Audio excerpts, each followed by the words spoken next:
每当这个时候，恭敬的声音就此起彼伏，听得白小纯心里越发美滋滋的，对这种享受很是迷醉。甚至他还专门的去了一趟魔牢。李旭尽管无奈，可也只能恭敬的拜见，陪着白小纯如参观一样，在这魔牢内视察工作。白小纯大有一副翻身成了主人的感觉，走在魔牢内，一副指点山河的样子。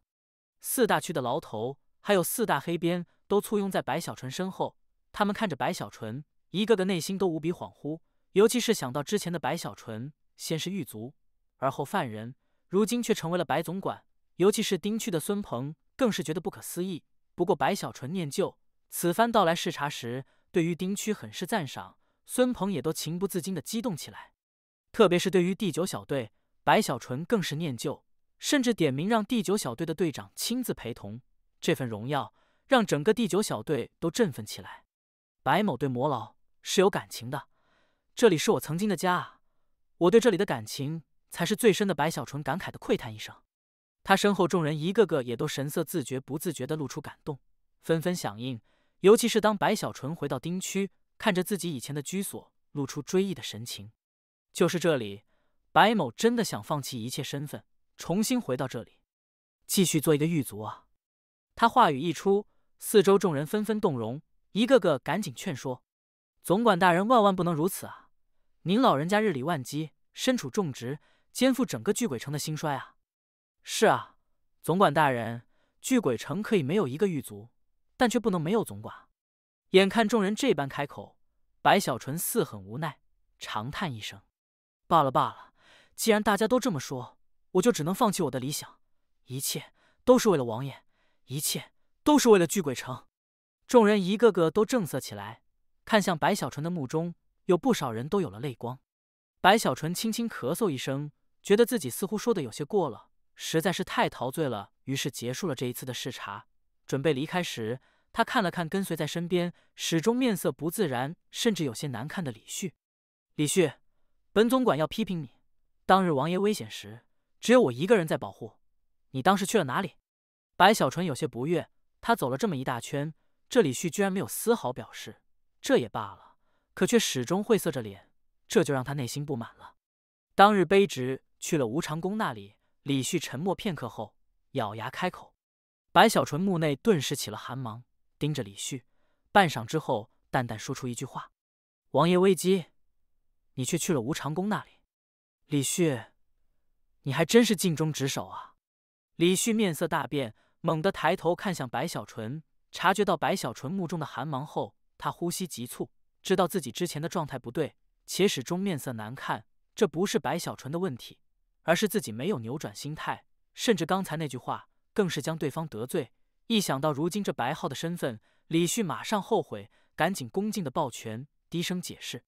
白小纯也不是那种斤斤计较之人，且与李旭之间也没深仇大恨，只不过对方的态度当着这么多人的面，让白小纯这里有些挂不住。此刻眼看对方态度转变，姿态放低，他也就点了点头，轻轻放过，又随意溜达了一番，这才离开。之后的数日，白小纯没有消停，继续在这城池内兴致勃勃的耀武扬威。与此同时，他自然忘不了3大家族对自己当日的追杀，以及白家与自己的仇恨。他性格不说睚眦必报，可一旦掌握了权势，每次想起3大家族都心中来气。可偏偏巨鬼王那里司令有安排，除了灭杀蔡家老祖外，白家老祖与陈家老祖只是被其收押，而对3大家族却暂时没有太多处理。白小纯忍了几天，还是没忍住，暗示那些来讨好自己的各方势力。于是很快的，巨鬼城内各个方面都在暗中出手，镇压3大家族。又过去了数日，直至巨鬼王也都对白小纯这些天无所事事的到处嘚瑟显摆看不下去了，将白小纯召来训斥一番后，白小纯这才委屈的回到宅子里，在闭关的密室中叹了口气，取出天人魂，开始修行。他不是忘了修炼，实在是成为白总管后，他忍不住要去炫耀。毕竟之前在这巨鬼城，他身份太低了，如今摇身一变，难免要去招摇一番。在他修行时，巨鬼王也神色满是无奈。这些天白小纯那里的狐假虎威，他看得清清楚楚，对于白小纯的性格也都感受得更深了一些。这个小滑头有时候看起来心机深沉，手段狠辣，可有时候就仿佛一个小孩子。巨鬼王摇头，可内心深处对于白小纯那里却是放心了不少。这个样子的白小纯虽让人无奈，可仔细一想，似乎也有其可爱之处。最重要的，这么喜欢炫耀，也能说明此人不可能出现背叛之事，毕竟他的一切都来自自己的恩威。至于白小纯暗中出手对付三大家族之事，巨鬼王也看在眼里，没有在意，只是小事而已。不过对于修行，这白浩也太懒惰了，不给他压力，这白浩就不会去修炼，明显是喜欢享受。巨鬼王目光扫向白小纯的宅子，口中低语，这一刻就连他自己也都没察觉。自从带着白小纯回到了巨鬼城后，他对待白小纯的态度明显的与对待其他人不一样了。而此刻在密室内，白小纯深吸口气，打起精神，将身份骤然转变而来的得意压下，目中慢慢平静下来，看着手中的天人魂，他的双眼内也露出期待。这是我需要的最后一个天人魂了，将其融入体内后，五行天人魂就全了我等了那么久的突破，也即将到来。白小纯目中露出激动的憧憬，拿着天人魂一把按在了自己的胸口。轰！随着天人精魂的融入，白小纯的气息开始凝重，体内修为在这一瞬骤然的运转开来，熟悉的感觉浮现心头，那种身体要被分裂之感也一样扩散全身。他盘膝的身体更是出现了重叠虚影，仔细一看，包括本尊在内，可以看到似乎有5个白小纯重叠在一起。随着时间的流逝，慢慢的第5具分身之影也渐渐的出现，慢慢的清晰，直至彻底的重叠降临。轰鸣声在白小纯的脑海回荡，他双眼蓦地睁开，双手掐诀，向着四周一挥，分身出！轰轰轰轰轰！声响滔天中，5大分身齐齐从他本尊体内径自走出，环绕在了白小纯本尊四周后，一股惊人的威压直接在白小纯分身与本尊身上同时爆发出来。任何一个分身都是结丹大圆满，都可以撼动元婴初期。天道元婴虽还没出现，可仅仅是这过程中带来的实力就足以惊天动地。接下来就是天道元婴。白小纯目中露出惊芒，天道元婴太难了，难在不仅需要5个天人魂，且这5个天人魂的属性不能重复，必须是金木水火土5行俱全，而这就使得难度更大。毕竟在通天大陆，天人魂极为少见，而白小纯也是机缘巧合才走到了如今的这一步。灵犀宗给了他一个，杜灵飞给了他一个，这2个暂且不说，从第3个天人魂开始，白小纯付出的代价极大。为了第3个天人魂，他在迷宫内九死一生，更被传送到了蛮荒；而为了第4个天人魂，他得罪了白家，一样险些死亡。至于这最后一个天人魂，他同样是付出了惨烈的代价，这才得到。眼下融了天人魂，形成了5大分身后，白小纯回想这一幕幕，也都心悸不已。他看着四周的5大分身，此刻深吸口气，脑海浮现当日在迷宫内看到的石碑上描述的晋升天道元婴的方法，将5大分身彻底融入体内，与本尊完全合一，就可冲破金丹，踏入元婴。白小纯闭上双眼，此事对他至关重要，容不得丝毫差错。白小纯在脑海里不断的思索后，睁开双眼时，他的双目内露出一抹果断。金木水火土，先融金身。白小纯体内修为猛地散开，一股金丹大圆满的波动顿时在他体内爆发出来，金丹浩荡，化作阵阵威压，笼罩密室四周时，白小纯目露奇芒，看向身边的金属性天人魂分身。这金分身此刻一样抬头看向本尊，没有半点迟疑，瞬间一晃，直接就化作一道金光，直奔白小纯本尊的眉心而来。在来临时不断的分解，使得那金光眨眼间就刺目璀璨，眨眼中直接没入白小纯的眉心内，在融入的瞬间，立刻就化作了纯粹的5行精力，扩散白小纯全身。白小纯脑海顿时轰鸣起来，身体颤抖，他感受到了那5行精力在体内游走一圈后，直奔自己的金丹而去，并非轰击，而是穿透了金丹，直接就消失在内。白小纯的金丹急速的颤抖，一股玄之又玄的气息赫然从这金丹内爆发出来，那气息带着强烈的生机，似乎影响着白小纯的全身，进行一场不可思议的蜕变。更有大量的金色符文凭空地出现在了金丹的四周，不断的环绕之下，使得白小纯的面容此刻看起来也都充满了一股不可言明的神圣。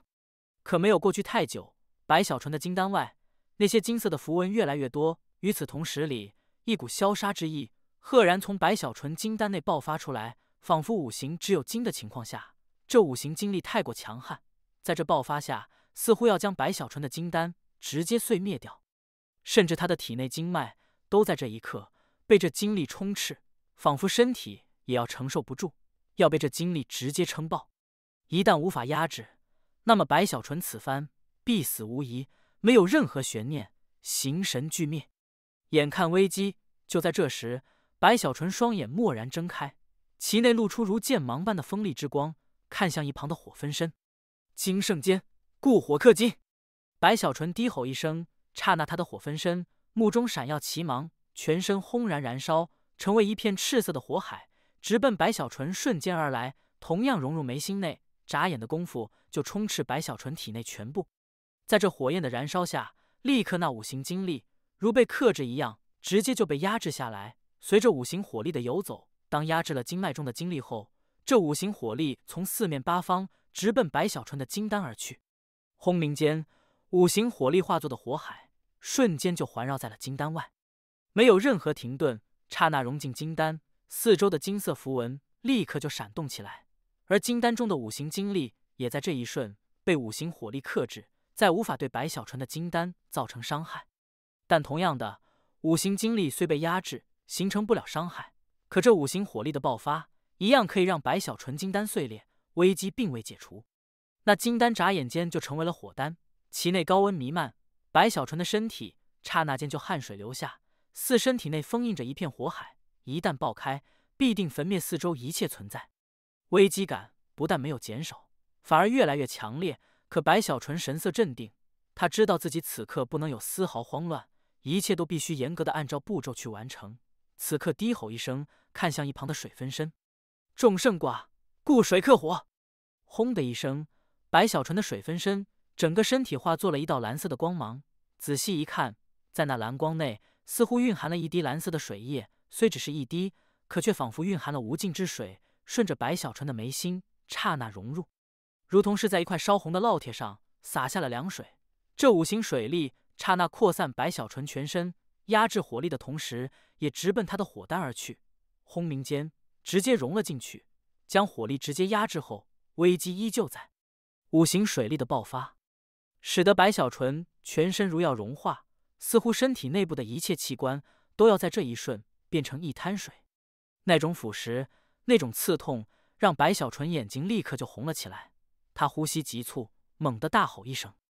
十圣虚，固土克水！”话语还在回荡，土分身瞬间融入，轰鸣不断。白小纯身体颤抖，眼睛越发赤红，在体内土属性扩散，身体似要同化，成为大地的一部分时，他的声音再次传出：“专圣散，固木克土！”隆隆之声在他体内滔天而起。随着木分身的融来，白小纯体内此刻已存在了五行中的五力，而眼下土力被压制中，木力爆发，他的金丹正在急速的改变，似要变成一颗木丹。可白小纯依旧没有半点慌乱，甚至他的目中期待之芒越发的强烈起来，大吼一声：“刚圣柔，固金克木！”这句话传出的刹那，白小纯体内金丹中之前被压制下去的金属性之力竟再次爆发出来，使得那占据了优势的木属性立刻就被克制下去。但转眼间，崛起的金属性又被火属性压制，随后火被水克，水被土克，土被木克，这一切就形成了一个循环，以白小纯的金丹为载体，蓦然的运转起来。在这运转下，五行完美的融合，缺一不可。这就是天道元婴为何需要五行天人魂的原因。如果在没有五行天人魂的情况下，缺少一个与缺少四个，都会让尝试突破修为之人湮灭消散。只有五行圆满，才可形成这种完美的循环。这循环运转9个周天后，白小纯抬头发出一声惊天动地的嘶吼，在这咆哮中，他的修为瞬间的攀升起来，其攀升的速度恐怖非凡。在这不断的攀升下，他的金丹直接就碎裂开来，随着碎裂，竟从这金丹内出现了一个与白小纯一模一样的小人。这小人就是元婴。此刻他闭着眼，全身上下散发五色光芒，五行之力在他体内完美流转，一股似乎可以震撼苍穹的气息在这元婴身上不断的崛起，不断的爆发出来。此刻若是有其他元婴修士看到这一幕，必定骇然失声，因为以结阴丹形成的元婴被称之为凡婴，不但模糊，更有浑浊，如同凡人一般。而天兽魂形成的元婴则不模糊，也不浑浊，且最重要的，会根据自身资质与功法，形成金木水火土这5种属性里的一种，化作神光环绕全身。这已经算是极致了，唯有传说中的天道元婴才可以完美无瑕，不但晶莹剔透，最重要的是天生具备完整的五行神光。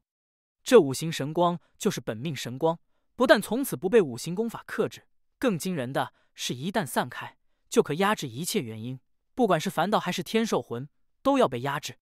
使所有与天道元婴交手的同境修士自身先弱3分，要是心智不坚之辈，甚至都会元婴颤抖，修为无法运转。这样的元婴几乎没有。这就是天道元婴。轰鸣中，这元婴双眼蓦然睁开，在其双目开合的刹那，巨鬼城外的天空突然的出现了一声震撼9天的巨雷。轰隆隆，在这惊雷下，白小纯体内的元婴顿时就有一股天道的气息，堂皇浩荡显现而出，似与天雷辉映，撼动八方。五行圆满，天道元婴。白小纯满怀激荡，双眼慢慢睁开，他立刻就感受到了体内的金丹，此刻已经成为了元婴。那元婴小人盘膝打坐，全身上下散发出阵阵神圣的气息，更有天道之意蕴含在内。这种元婴，任何人看到都会心惊吸气，叹为观止。此刻，在这元婴上有似乎生生不息无穷的波动散开，融入经脉内，形成了无法形象的浩瀚修为，充斥白小纯的全身。白小纯身体略有些颤抖，他看着四周，一切的一切在他的眼中都不一样了。这片世界似乎色彩更为明亮起来。与此同时，他更是感受到自己的身体仿佛通透无比，里里外外仿佛全部被洗礼了一番。而修为的浩瀚更是让白小纯惊喜不已。他明显的感受到，这一刻的自己比结阴之前简直不可同日而语，甚至他有种自信，就算是再遇到白家族长，自己随意翻掌就可将其一掌碾压。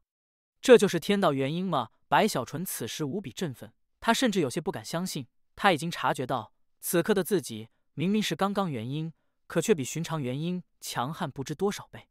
就连每次呼吸都似乎可以撼动四方虚无，一道目光就可化作实质威压，让人心神震动。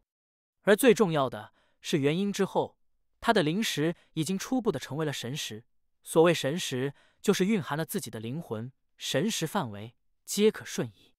我的神识有多广呢？白小纯期待中猛地将自身神识散开，轰鸣中，他的神识直接就覆盖方圆10里。方圆10里内，一切踪迹都在心中。白小纯立刻激动起来，他察觉自己的神识此刻根本就没有完全散开，于是猛地再散。轰鸣中，这一次直接到了100里。可就算是这样，也依然没有到达极限，这就让白小纯自己都震惊了。他有心继续扩散，可转念一想，就放弃了这个念头。这里毕竟是蛮荒，有所保留终是好的。太强了！白小纯收回神识，呼吸中带着激动振奋。他感受到了自己眼下是全方位的提高，是全范围的飞跃。这一切让白小纯兴奋莫名，双目内露出狂喜的光芒。尤其是他察觉到自己的生机竟磅礴到了一种让他都心惊的程度后，白小纯的激动情绪已经难以自抑。这生机天啊！我的寿元，我就算现在我什么都做，我估计都可以活好几千岁。白小纯高兴的全身颤抖，他这一生的梦想就是长生，眼下虽还没做到，可却迈出了一大步。一想到自己能活好几千年，白小纯就不由得流下眼泪，那是激动喜悦的泪水。值了，这一切值了。白小纯仰天大笑，手舞足蹈，正要出关去看看自己现在有多强，可面色却陡的一变。没有结束，白小纯立刻就察觉到自己体内的变化竟没有消散。此刻随着自己修为突破，他体内还有一颗丹也开始了爆发，那是不死金刚丹。这不死卷第3层形成的金刚丹，随着白小纯不断修炼不死卷第3层，弥漫了无数的禁制之力。此刻在白小纯的体内，不死金刚丹正在碎裂。白小纯呼吸一住，目中露出明亮的光芒，要借助修为突破的这股力量，去破开第3层桎梏。白小纯立刻盘膝坐下，他之前的不死境已经大圆满，做到了触摸桎梏的程度。眼下随着修为突破，不死金刚丹的碎裂，顿时他体内的生机在这一刻全部爆发出来，轰鸣而起。轰！白小纯全身一震，他更为清晰地感受到了自己的身上似乎存在了3座大山，这3座大山就是如今余下的3道桎梏，限制自己的肉身之力。而眼下随着生机的爆发，随着金刚丹的不断碎裂，他正在冲击第3座大山，要将其崩溃，要冲破这桎梏。砰砰轰隆隆，白小纯体内巨响滔天，在这生机的一次次轰击下，终于在白小纯的不死金刚丹完全碎裂的瞬间，那席卷而来的生机之力化作了一股无坚不摧的力量，澎湃奔涌冲击而去。白小纯的心神内顿时就传来咔咔之声，仿佛山峰崩溃坍塌，那第3座大山直接扩散，桎梏骤然被冲破。在这身体第3层桎梏被打破的刹那，白小纯全身猛地就轻松下来，肉身之力也都突然爆发，他的身体因力量的爆发而颤抖，他的战力在这一刻又一次的攀升。那种前所未有的轻松感让白小纯激动中身体先前一步走出，刹那间破空之音轰鸣，白小纯身影消失，出现时已在了数丈外。肉身破空，白小纯大为畅快，仰天大笑。方才他没有用元婴去瞬移，仅仅是肉身就做到了堪比瞬移的效果。这种事情如果此刻有其他人看到，必定骇异无比。要知道元婴之间相互交战，瞬移太重要了，所以针对瞬移有很多手段，但大都是封印虚空之类的办法。可这办法对白小纯而言将毫无用处，他的肉身就可以做到瞬移了。这一刻的他已经不是强那么简单了，而是强悍到了让人骇然的程度，可以横扫凡道元婴全境。任凭凡道元婴有如何手段，就算是凡道元婴的极致，凡道半步天人，他都可以无敌碾压。哪怕是遇到天兽魂结成的元婴大圆满，白小纯也都可以将其击败。一旦他到了元婴中期，那么他在天兽魂元婴全境内，只要对方不是超越了大圆满的天兽魂半步天人境界，且没有堪比天人的杀手锏，那么他一样可以无敌碾压。而天兽魂的半步天人，白小纯没战过，可他有信心，就算做不到碾压，可击败没有问题。碾压与击败是2种不同的概念，碾压是不需如何战斗，一指就可如天塌一般，而击败则需战斗一番才可。要知道，他只是元婴初期啊，如果他到了元婴大圆满，那么又会强悍到什么程度？我实在是太强了。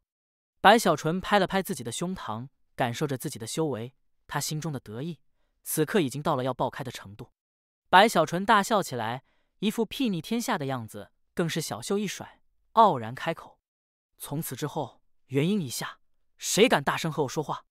白小纯美滋滋地保持着这副似要横扫天下的姿态，半晌之后，他深吸口气，想到那不死卷的第4层，双眼立刻火热起来。可惜元婴功法我现在没有，不过肉身功法我有，不死长生功，不死卷的第4层，不死骨。白小纯喃喃低语，脑海浮现不死卷第4层的介绍。不死卷一共5层，分别是皮、肉、筋、骨、血，越是往后就越是强悍，尤其是这不死卷的第4层不死骨，练的就是全身的骨头，是集合防护之力以及力量的一次惊天动地的蜕变。白小纯意识到这一点后，兴奋无比。不死皮是防护，不死肉是力量，不死筋是速度，而这不死骨就是防护与力量的一次融汇爆发。白小纯定下心神，随着回忆脑海中对于不死骨的介绍，他知道这不死骨分为4个层次，每个层次都有9重天：淬骨、力骨、天骨、不死骨。淬骨全身蜕变，防护爆发；力骨力量攀升，惊天动地；天骨力量与防护融合，苍穹难撼。最终的不死骨一旦修成，魂可陨，骨不灭。魂可陨，骨不灭，这才是符合我追求的功法。不死长生功这不死卷，练的就是不死之法。白小纯越发激动，尤其是想到不死卷最后一层的不死血，他就更为疯狂了。因为那不死血的介绍归结为一句话，就是一滴血在就可凝身，一定要修成不死骨，然后去修炼不死血。白小纯深吸口气，振奋中他心中浮现出不死骨的秘法。要知道不死卷每一层都有秘法，碎喉锁、撼山状、不死劲，这3大秘法对白小纯的帮助极大。而眼下第4大秘术，随着白小纯修炼不死骨也将施展出来。不灭地拳，肉身之力以骨为根基，以肉为力，以皮为抱，加持之后化作不灭拳，凝聚在一起，一拳打出全身之力，可轰天，能灭地，威力之大，绝非碎喉锁、撼山状可比。更是随着不死骨的境界，这不灭地拳的威力也都不同。在淬骨阶段，可在自身基础上打出2倍威力的不灭地拳，立骨时能打出3倍，天骨4倍，至于不死骨，则是5倍不灭地拳。甚至在理论上，这不灭地拳是没有上限的，能打出多少倍，看的就是身体承受的极限。这就是不灭地拳。不死卷第4层秘法，浩浩荡荡，堂堂正正，一力降10会，一拳震9州。不灭地拳，白小纯心绪澎湃，双眼冒光，满脑子都在幻想自己睥睨天下，当轰出这不灭地拳时轰动八方的一幕。好半晌，白小纯才缓缓地深吸口气，让自己平复下来。他明白，这不灭地拳可以说是杀手锏，一拳就可将全身之力凝聚在一起，在不断的加持后，可让天地崩裂。但同样的，怕是一拳之后，自己也会脱力一般，肉身虚弱下来。所以，这不灭地拳暂时只能作为杀手锏。且眼下，白小纯也知道自己还无法施展，毕竟发挥不灭地拳的最低标准，也需淬骨境第3重境界。不死卷第4层不死骨，想要修炼，需要的生机之力多到无法想象，绝非前3层可比。如果在通天河区域还好一些，可以炼药修行。白小纯一想到修炼不死长生功的困难，不由得皱起眉头，发愁不已。如今在这蛮荒内，一切贫瘠需要找一些代替生机之物才可。白小纯沉吟中想了半天，实在是找不出什么办法，甚至也考虑过魂药，只是那魂药对于蛮荒魂修而言，如灵石一样可用来修行，但在生机上却很稀少，毕竟这是用魂炼出。不过也不是没办法，就算是在寻常的天才地宝，一旦被炼灵了10多次，也都可以将其淬炼到极致，展现出不可思议之力。白小纯目光一闪，这是他能想到的唯一的办法了。此刻深吸口气，盘膝坐下后，慢慢闭上眼，开始按照不死卷第4层的不死骨修炼之法默默运转。很快的，他全身的骨头就传来咔咔之声，这声音开始还很轻微，可很快的就剧烈起来。也就是半炷香的时间，白小纯体内就传出仿佛雷鸣般的轰轰声。这声音仔细一听，可以察觉这是从白小纯的骨头内散出，仿佛他的骨头正在进行某种玄妙的变化。在这变化中，他的体内此刻所有血肉似乎都在颤动，如被挤压一般，从体内所有范围中浮现出一丝丝生机之力，直奔白小纯的骨头而去。他的全身骨头如同成为了黑洞，散发出惊人的吸力，飞速地将这些生机吞噬。而随着吞噬，白小纯的全身骨头也似乎正在改变。只是没有持续太久，在这轰鸣声回荡时，白小纯的身体也渐渐颤抖起来，额头有汗水流下，甚至看去时可以隐隐看到，仿佛白小纯的肉身出现了枯萎的迹象。这枯萎的征兆刚一显露，白小纯就猛地睁开双眼，结束了修行，目中有金芒一闪，眉头微微皱起，旋即展开。不能继续修炼了，半炷香的时间，居然就将我体内这些年残存的药力全部榨干，吸走这不死骨的修炼，也太恐怖了。若是继续下去，将会损耗我自身的生机根本。白小纯呼出一口气，目中余流震惊，低头看着自己的双手，他的呼吸粗重了一些。虽还没有达到淬骨境第1重，可我却明显的感觉到身体的防护似乎比以前强了一些。这个感觉很明显，仿佛淬炼骨头的同时，也将身体都淬炼了一番，更为精粹。白小纯沉吟片刻，叹了口气，他知道自己着急也没用，只能寻找机缘，等获得了增加生机之物后再去修炼。我能感受到，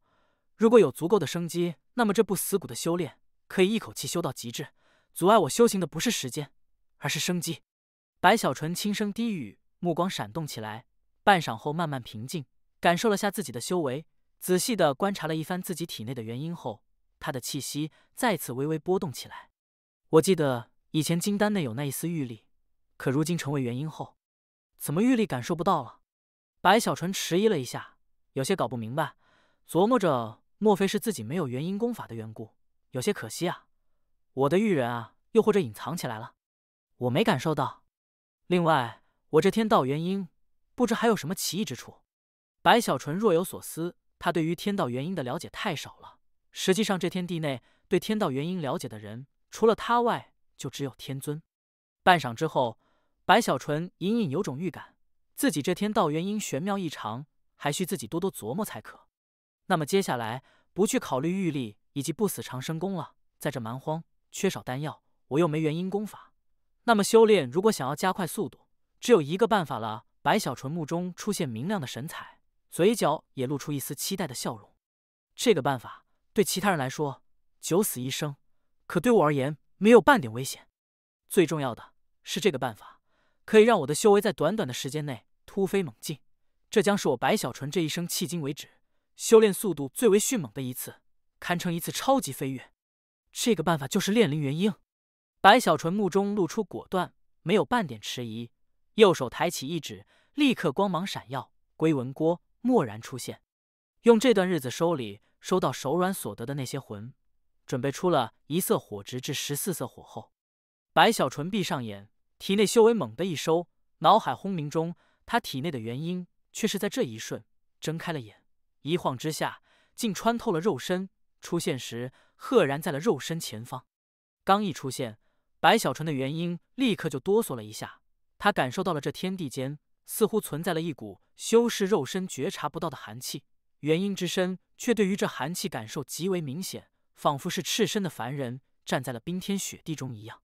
似乎若是在这寒气中待的时间长了，会对自身元婴造成一些无法逆转的后果。这是一种直觉，白小纯相信自己的判断没错，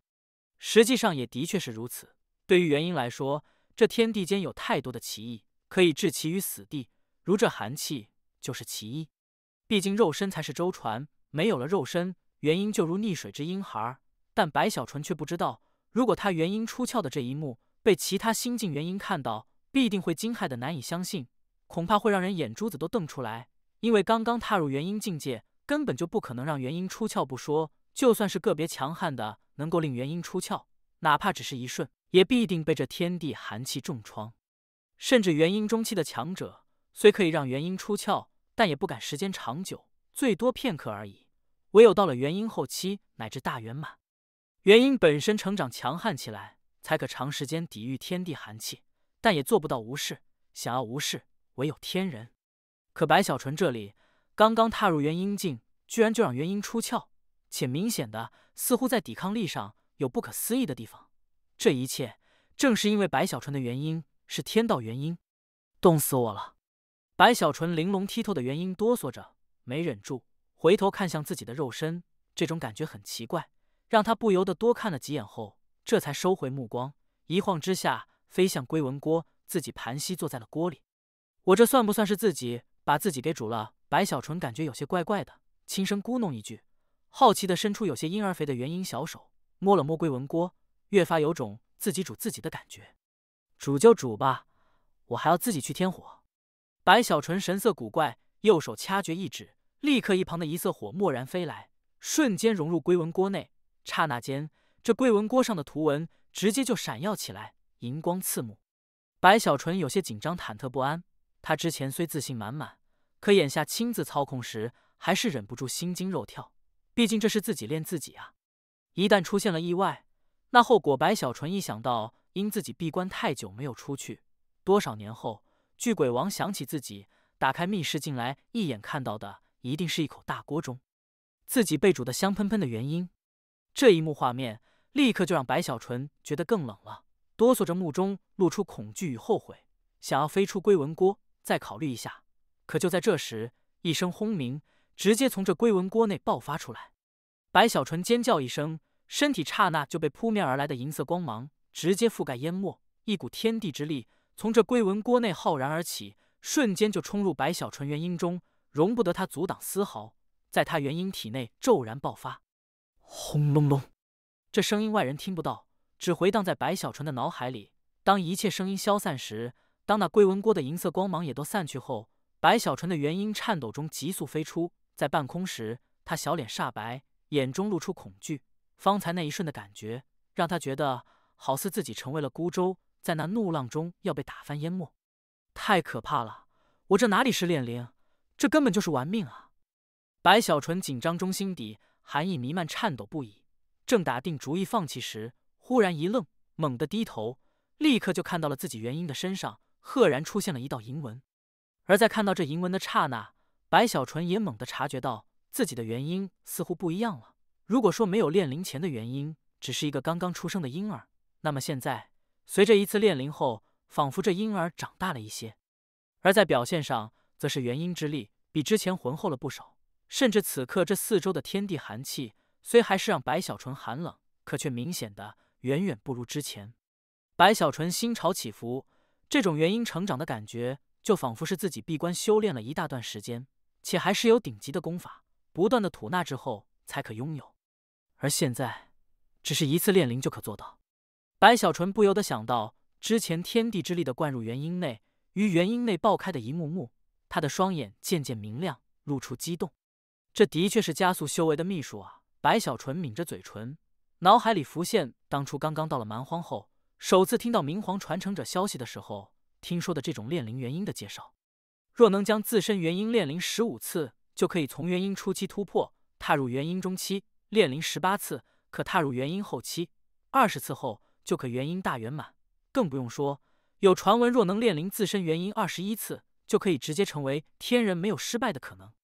白小纯顿时激动起来，琢磨着炼元婴的次数似乎与地宫自己试炼所感受的炼灵境界不大一样，但想来元婴毕竟特殊。此刻他低头看向一旁的2色火直至14色火，仿佛看到了自己很快的就可以达到元婴初期巅峰的一条康庄大道。他又看了看龟纹锅，心中的迟疑随着回忆龟纹锅万无一失的成功率后，立刻就被压下，目中露出果断。一定没事，若不尝试，不甘心啊！元婴白小纯一晃之下，立刻回到了龟纹锅中，掐诀一指2色火，再次炼灵。此刻沉浸在这炼灵修行秘法中的白小纯并不知晓，他的这一次炼灵元婴对于整个蛮荒来说都是一次天翻地覆的轰动壮举。同一时间，距离巨鬼城很是遥远的蛮荒中心地带，那里存在了一座从规模上远远超出了巨鬼城的庞大城池。这城池之大，几乎是数十个巨鬼城的大小，通体金色，带着无法形容的贵气，似乎可以沟通苍穹，使得此城的天空上祥云一片。隐隐的，似乎还有几条巨龙在那云中游走，时而垂下头颅，让人望之生畏。此城正是蛮荒内最重要的魁皇城。而在这魁皇城的东部，那里有一处足有万丈范围的巨大广场。这广场中心屹立着一面巨大的石碑，这石碑足有900丈高，通体青色，散发出柔和的光芒。这光芒似乎一切神通都无法让其暗淡，仿佛天地灭，此光也不会灭，甚至长久沐浴，对修为也有帮助。眼下，在这石碑上存在了70、80个名字，这些名字每一个都清晰无比，每一个都代表了天骄豪雄，声名赫赫，在整个蛮荒流传，不说无人不知，可也家喻户晓。这石碑正是明皇碑，这上面的名字就是明皇传承的候选人。